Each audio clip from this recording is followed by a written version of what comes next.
The stars were never silent. Across the galaxy, signals and voices moved like rivers of light, carrying trade agreements, old songs, secret warnings, and political speeches. Every world listened to its neighbors, for in the great network of civilizations, no voice was ever truly lost. But then came a voice that broke through them all. It was the voice of Queen Auralis, of the Thrin Dominion. Her message carried both power and fear, and it spread through the galaxy faster than fire spreads across dry fields. Every ruler, every admiral, every council chamber listened, though many would later pretend they had not. "People of the stars," her voice said, heavy and trembling but never weak. "The harbingers have returned. They rise again from the dark edges of space, and they bring only silence and ruin. I call to you not as queen, but as one soul who does not wish to see the galaxy fall. Will you answer?" The message repeated, carried by relay stations, by traders, even by smugglers. It spread across empires like a storm. But where it went, silence followed. The harbingers were not unknown. Long ago they had come like shadows made of iron, fleets of ancient machines built for a war that no one remembered. They consumed planets, tore apart space stations, and erased whole systems. When they had finished, they had vanished, leaving only ashes and half-remembered tales. Now they had returned. In the council halls of the Veyari Alliance, leaders whispered to each other. "They are too strong. We have no reason to answer," said one. "Our fleets are already thin." "Let the Thrin fight their own war," said another. They turned off the message and pretended it had never reached them. In the merchant courts of the Selin guilds, traders argued. "Profit is not found in war," one elder declared. "Close the borders. Strengthen our fleets. We will survive by avoiding them." And so they too turned away. Even in small colonies, where ordinary people listened on broken radios and flickering holoscreens, the answer was the same. Fear. The harbingers were a nightmare, and no one wanted to face them. On Earth, the message arrived at an orbital defense outpost above the blue planet. Humans were newer to the galactic stage. They had no grand empires, no massive fleets, only a few patrol ships and a growing reputation for stubbornness. The officers at the outpost played the message on a large screen. The Queen's face appeared, tall, regal, with silver markings across her forehead that showed her royal bloodline. Her eyes shone with desperation as her words repeated. For a moment, the room was silent. Finally, Commander Hayes shook his head. "Not our fight. We don't even know if her story is true." Another officer laughed bitterly. "Even if it is, what can Earth do? We have, what, a dozen warships? The harbingers would swat us aside." "Best to focus on defending our own system," another agreed. The officers signed off, and the message faded from the screen. To them it was finished. But in the corner of the room, one man stayed seated, his eyes locked on the empty display. Captain Elias Kane did not speak, but inside him the Queen's words echoed. "Will you answer?" Kane was a soldier of simple habits. He had served in border patrols, fought pirates, and stood guard over colonies that few in the galaxy had ever heard of. He was not famous. He was not rich. His ship, the Resolute, was small and often overlooked. But to Kane, service meant something greater than orders. He replayed the message in private. He studied the Queen's face, the fear behind her steady voice. He read the reports that were buried in the networks. Outposts gone silent, starscapes burned black, millions vanished. The harbingers were real, and they were moving closer. When he asked his superiors about responding, they dismissed him. "Not our problem. Earth cannot risk involvement. Stand down, Captain." "That's an order." Kane nodded, but his mind did not rest. He walked the halls of the outpost, hearing officers laugh at the foolish Thrin Queen who begged for help. He looked out the viewport at the shining curve of Earth, thinking of the billions who slept below, unaware of the storm that approached. If no one stands, who will be left when the harbingers arrive at Earth's door? That night, Kane spoke with his closest crew. The Resolute's small team numbered only 30. They were engineers, pilots, and soldiers used to routine patrols. None of them had faced a true galactic war. Kane told them the truth. He told them of the Queen's call, of the harbingers, and of the silence of the galaxy. He told them he intended to answer even if it meant standing alone. At first, they argued, "It's madness, Captain. We'll be crushed before we reach their space. This isn't our fight." But as Kane spoke, his voice calm and firm, their protests grew weaker. He was not promising victory. He was not speaking of glory. He was only reminding them what it meant to stand when no one else would. Some agreed immediately, their eyes burning with quiet courage. Others hesitated, caught between fear and duty. But in the end, enough stood with him. The Resolute prepared for departure. News of Kane's decision spread quickly through the outpost. Many laughed at him. A fool chasing honor. One ship against the Harbingers? He'll be vaporized before he gets there. Let him go. One less problem for Earth. But there were whispers, too. Some younger officers watched him leave with respect, though they said nothing.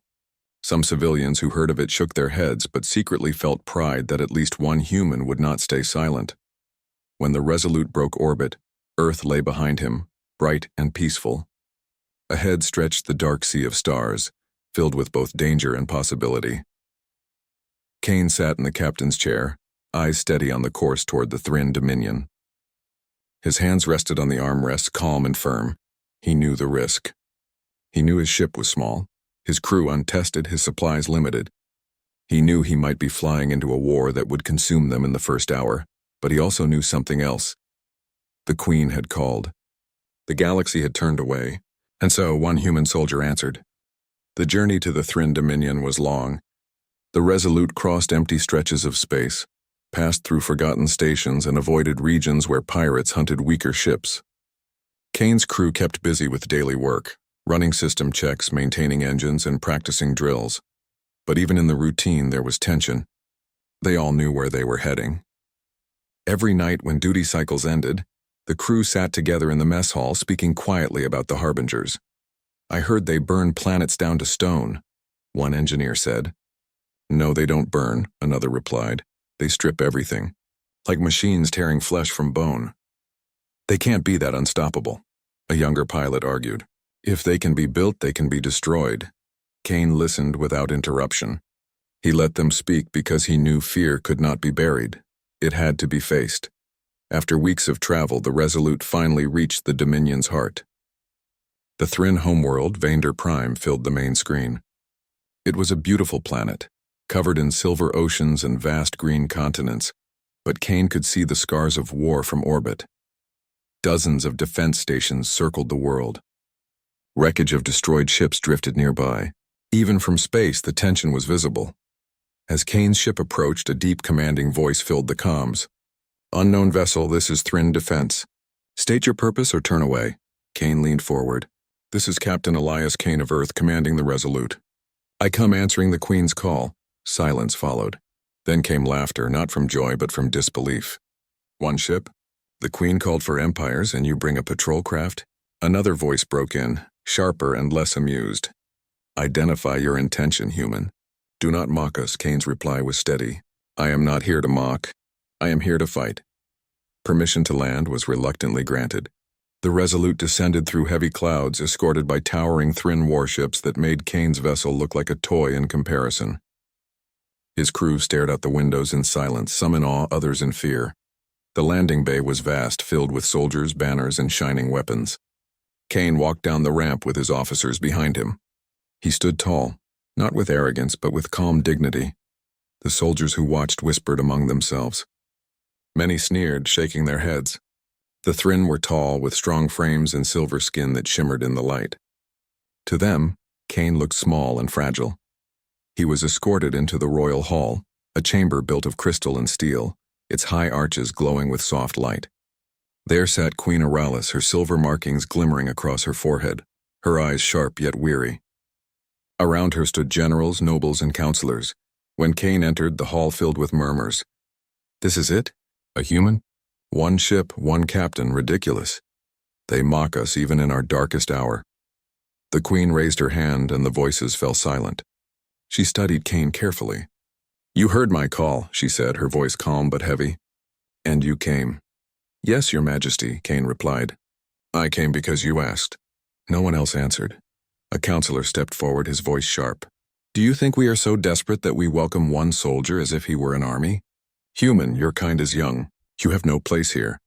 Another general added, your presence is an insult. You think you can stand against the Harbingers with that scrap of a ship? The words struck like blows, but Kane did not flinch. He looked straight ahead. I came not to insult but to stand. If you see me as weak, then let me prove my strength in battle. If you see me as foolish, then let me take the risk others refuse. But know this, I came when no one else did. The hall grew quiet. Even the mocking voices stilled. Queen Aralis leaned forward, her gaze sharp. For years she had ruled a proud empire, but now she saw her people's fear in every counselor's eyes. No ally had come. No fleet had answered. And yet here stood a lone human willing to fight. Her lips curved into the faintest smile. Then you shall have your chance. Cain was not given command of fleets or honored titles. Instead, he was assigned a broken unit of soldiers, warriors who had lost too many battles and too much faith. They were stationed at an old base on the edge of the Dominion, near the systems the Harbingers had already begun to devour. The soldiers laughed when they heard of their new commander. A human? From Earth? We are to follow him? He will run at the first sight of the Harbingers. Let him try to lead us. We will see how long he lasts. But Cain did not shout or demand respect. He trained with them, ate with them, and walked the same muddy ground. He asked them questions about their battles, listened to their stories, and slowly began to show them a different way of fighting.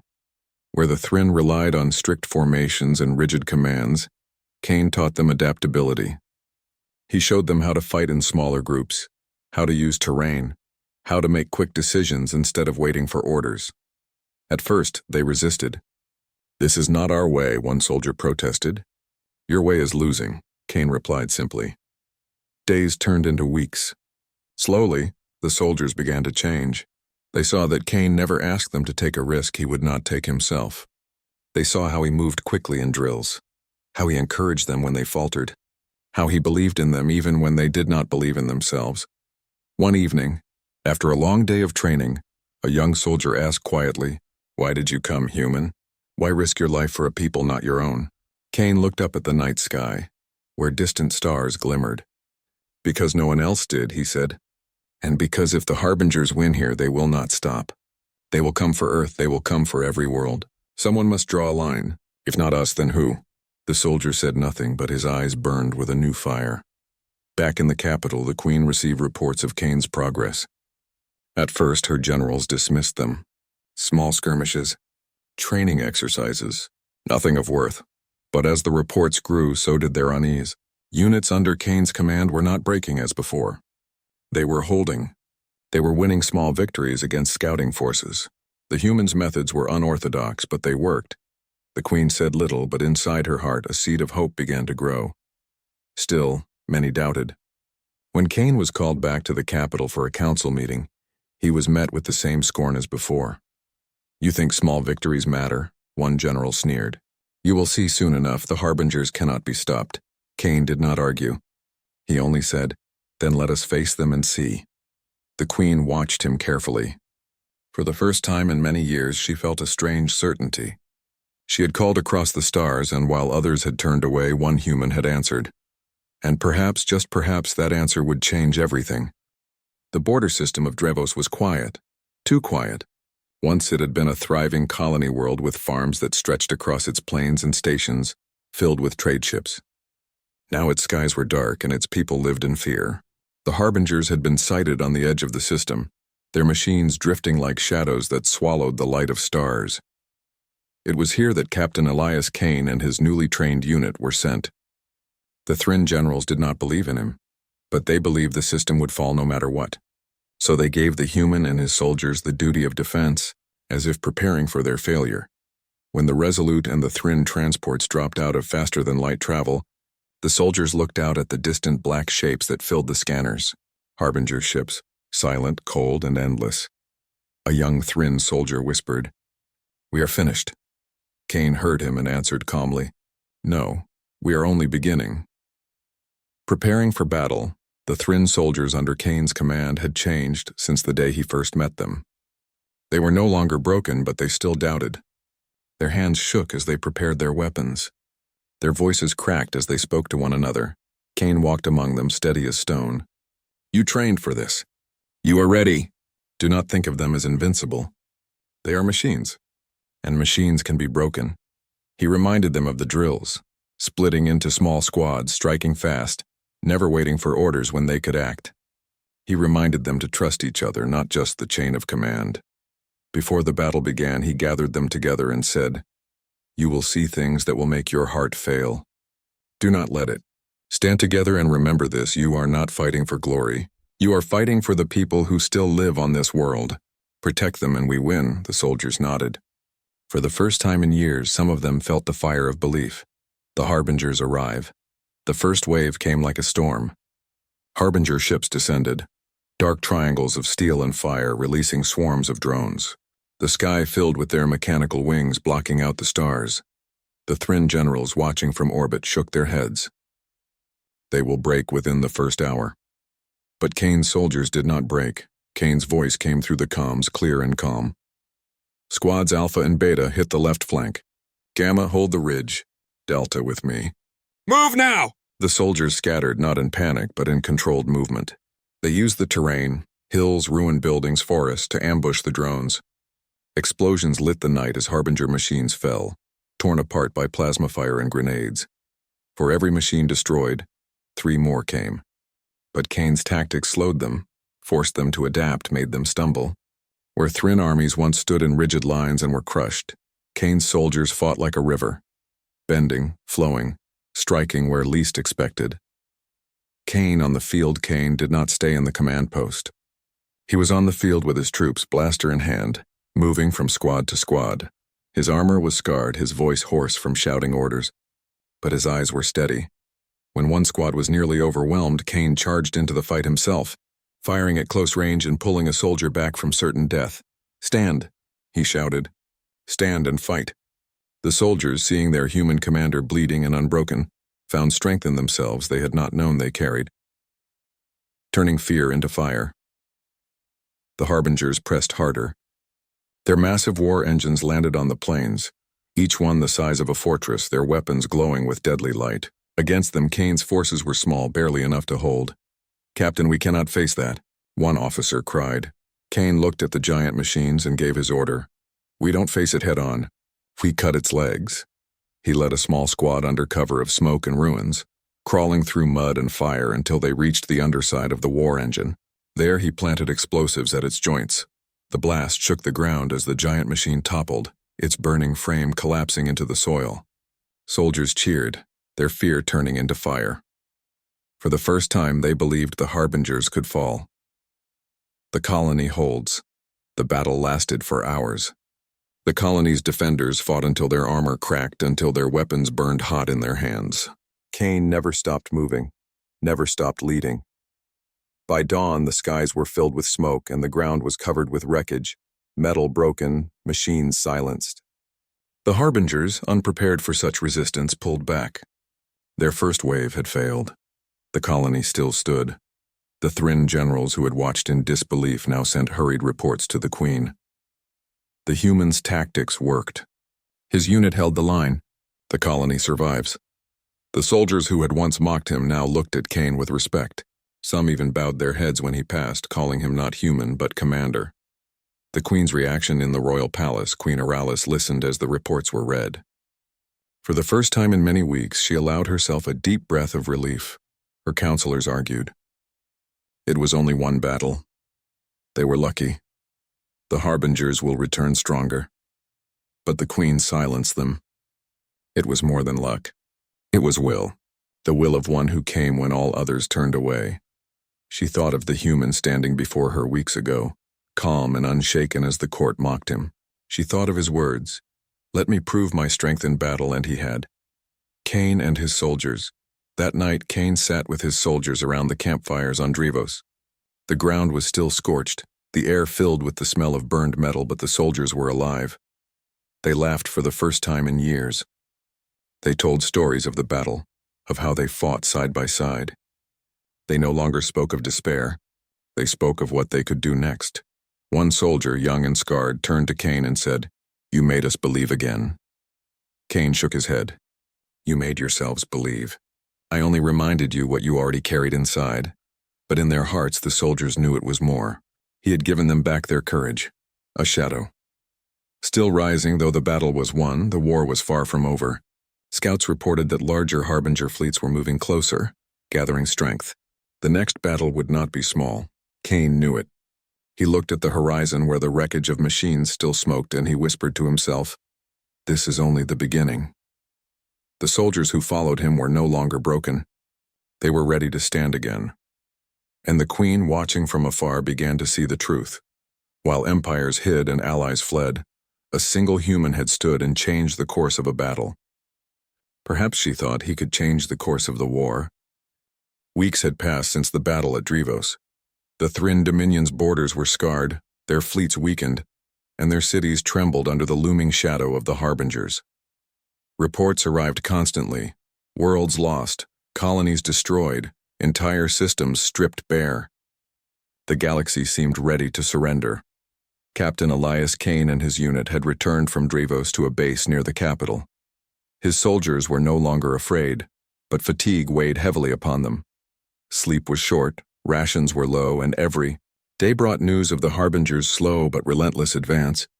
Yet through all this, Kane remained steady, a pillar of calm and determination. Even the most skeptical Thryn soldiers had begun to trust him. They had seen him fight, seen him lead, and seen him risk everything for a mission that others had abandoned. The fire of hope he had sparked in Drevos now spread across the small force he commanded. The growing fear beyond the battlefield, the Queen faced the same despair that gripped all her generals. The Harbingers were intelligent in their destruction. Entire fleets had vanished, communication networks were failing, and reports of alien races refusing to help filled her councils. "Every ally has turned away," one minister said bitterly. "Even those who once promised loyalty now hide behind their borders." "Then we are alone," another whispered, his voice trembling. "Our empire is finished." But Queen Aralis did not yield. She thought of Kane, the lone human who had come when all others had fled. In a council meeting, she said, "We are not without hope. One soldier has faced the impossible and held the line. If he can, perhaps we still have a chance." Her counselors were unconvinced. Many of them considered her words naive, clinging to one man's courage in the face of an unstoppable force. But the Queen's eyes burned with quiet resolve. She believed because someone had already shown her that courage could defy logic. Preparing for the worst, Kane's unit received new orders. Defend a critical jump point near the system of Tarion, a chokehold where the Harbingers would have to pass to reach the heart of the Dominion. Failure meant the loss of the capital itself. The soldiers looked at each other with fear. This mission was unlike Drevos. The Harbingers were gathering forces that dwarfed anything they had seen. The sky would be filled with endless machines. It would be a battle for survival, not a skirmish. Kane gathered his unit. "I know what you are thinking," he said. "You are tired, you are scared, and you are right to be. But courage is not the absence of fear.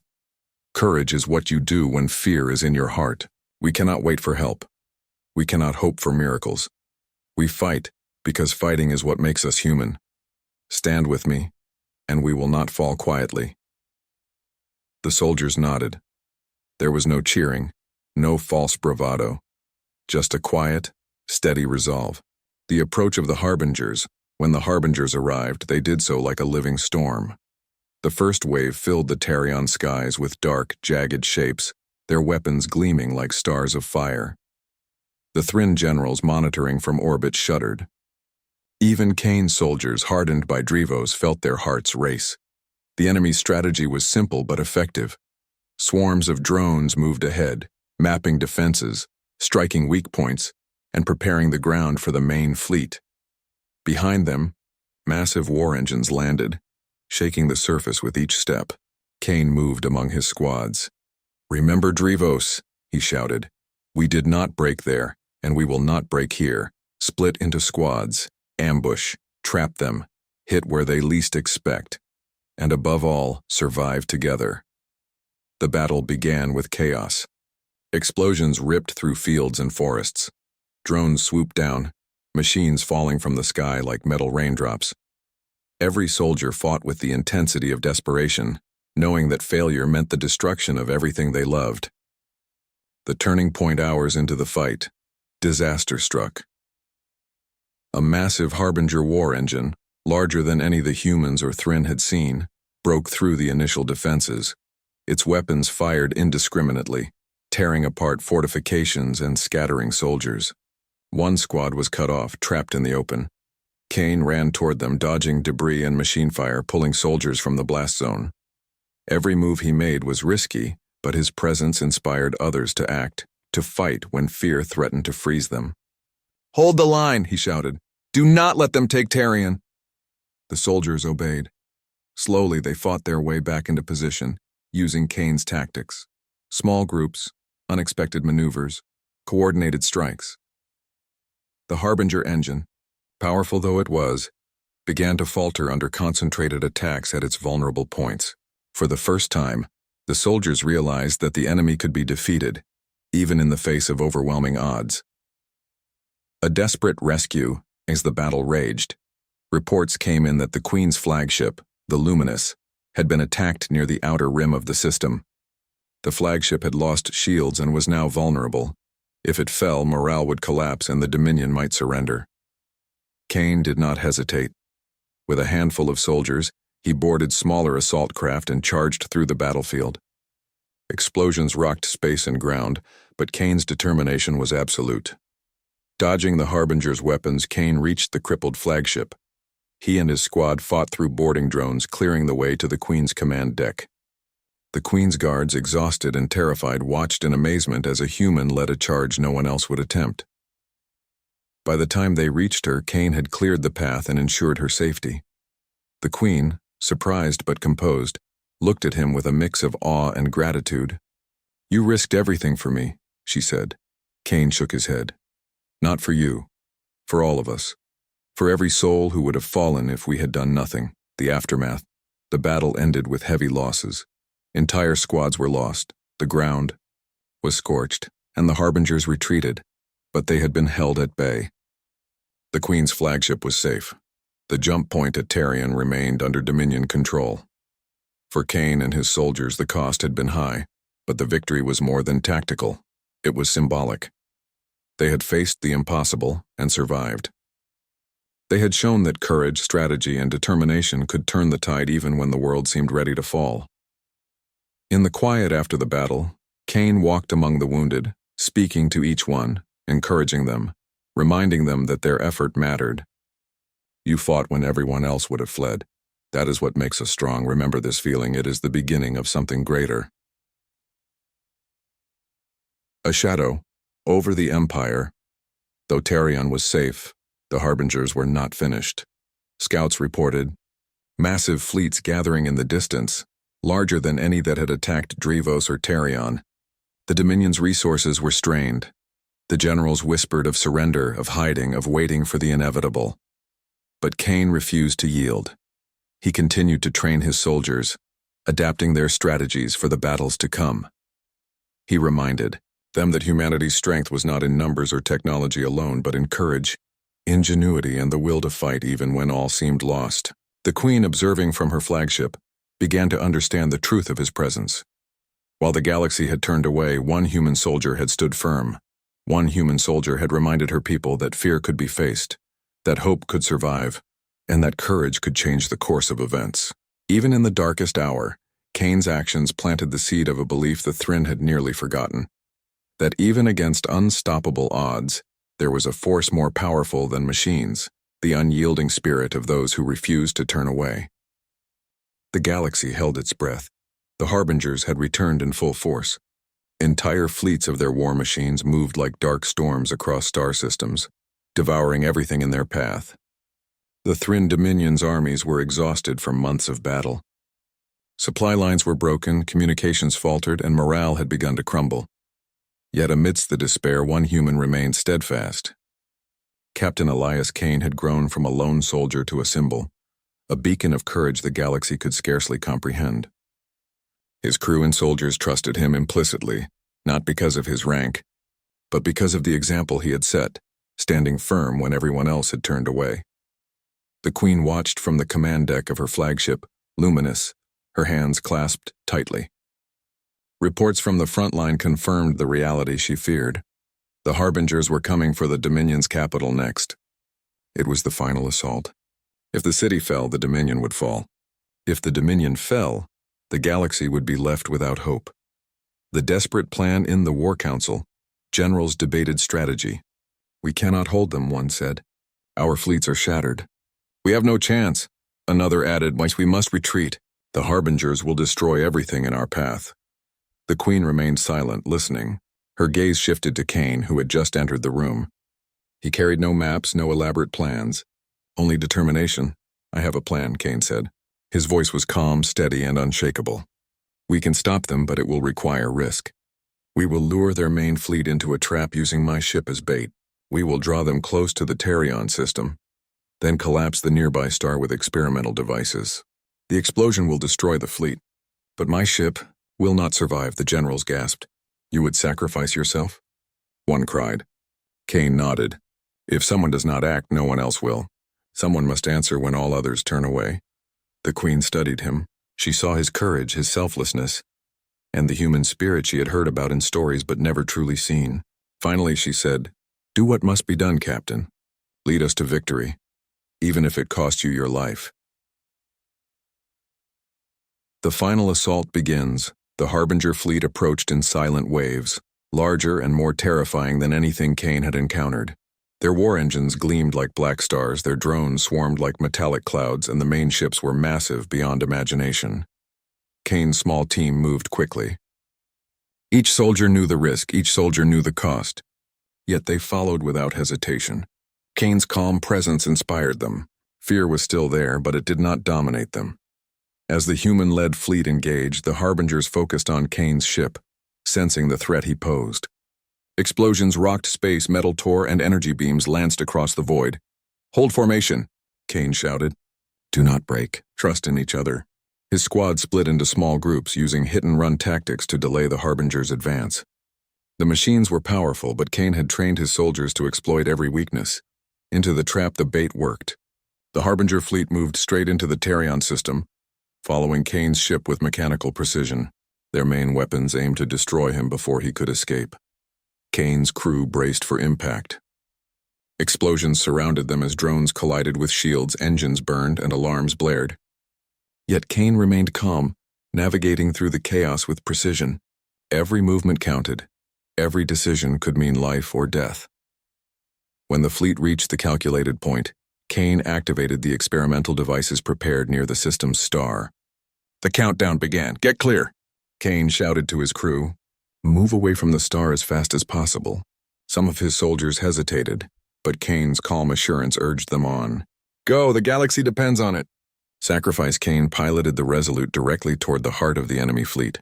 The Harbingers concentrated their fire on him, sensing the human courage that drove his actions.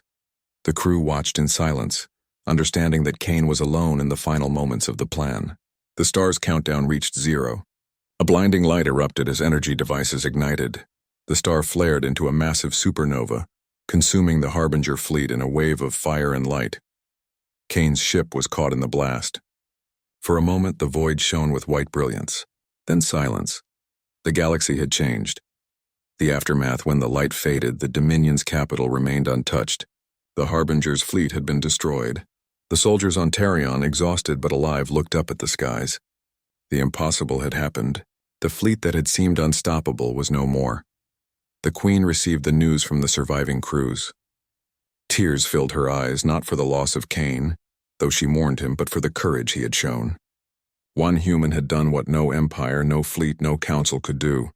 Generals bowed their heads. Soldiers whispered Kane's name in reverent tones. "The human," the one who refused to turn away. Even other races who had hidden during the crisis sent messages of acknowledgement. They had witnessed what one human could achieve when all others had faltered. Legacy of courage.